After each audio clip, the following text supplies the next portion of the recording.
All right, ladies and gentlemen, welcome back to 100 Reasons for College. Now, this is episode number 4. Reason number 4 why college is the best decision that you can make at this point of your life.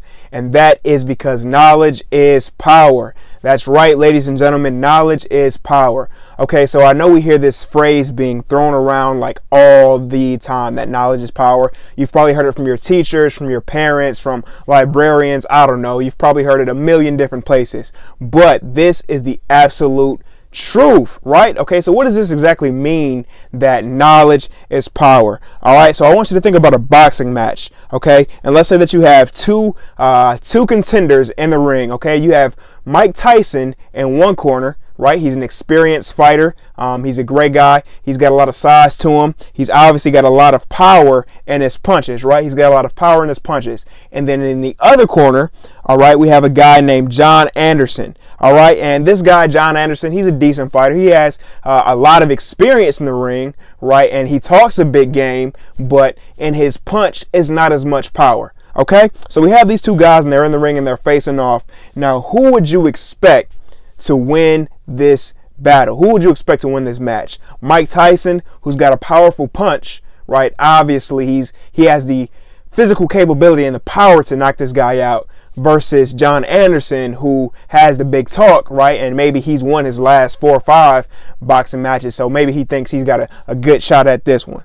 So I will put my money on Mike Tyson. I'll put my money on the guy with the power, right? Because the power ultimately defeats that background. The power ultimately defeats that experience or even that talk, right? Power is what dominates in any competition and with any match. Okay, and that's what knowledge is. Knowledge is that power that when you go up against any opponent, any enemy that you go up against, as long as you have knowledge and education, you will be able to defeat that opponent, right? So to apply this to your life, what are those opponents that knowledge defeats? Okay, so think about the systems of the world, right? Oppression and sexism, racism, things like this. When you have knowledge, okay, the ability to assess these situations and tackle them head on and to know how to navigate, then you have the power to defeat and crush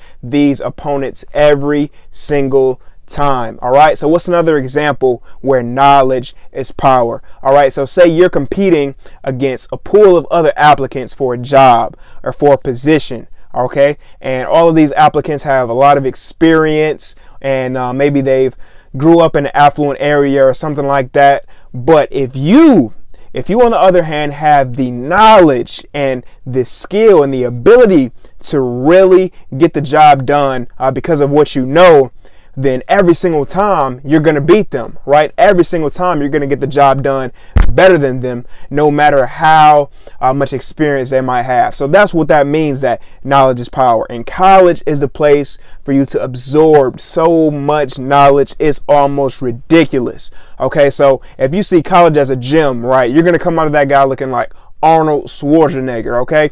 In college, you will get so much knowledge in history classes, business classes, English classes, so much knowledge that you will consume, and ultimately that knowledge that you consume in college, you will be able to go out to the world and crush every opponent, okay, that you get into the ring against, whether that be racism or sexism or a job opportunity that you're seeking out.